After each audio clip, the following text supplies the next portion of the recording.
এক স্কুলে inspector visit করার জন্য গিয়ে ছাত্রদেরকে জিজ্ঞেস করেছে, বাবারা তোমরা কি পড়ছো? বলে যে ইতিহাস। ইন্সপেক্টর বলে, ঠিক আছে, তাহলে ইতিহাস থেকেই প্রশ্ন করছি, বলো তো চীনের প্রাচীর কে ভেঙেছে? তার এই কথা শুনে সমস্ত ছাত্রছাত্রী চুপ হয়ে গেল, কেউ কোনো কথা বলে না। এখন একেবারে পেছনের বেঞ্চে যেই ছেলেটা বসে আছে সে চিন্তা করলো, সর্বনাশ, এ কি মহামুসিবত! কেউ যদি স্বীকার না করে তাহলে তো এই দোষটা আমার ঘাড়ে এসে পড়বে।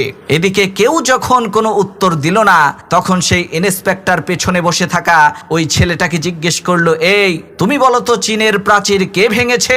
তখন ওই ছেলেটা দাঁড়ায় বলছে, স্যার, গ্রামে আমার দুষ্টমির যথেষ্ট বদনাম আছে, কিন্তু চীনের প্রাচীর ভাঙার মতো এত বড় দুষ্কর্ম আমি করি নাই। ইন্সপেক্টর প্রচন্ড রাগান্বিত হয়ে মাস্টারকে জিজ্ঞেস করলেন, এই বুঝি আপনার ইতিহাস পড়ানোর নমুনা?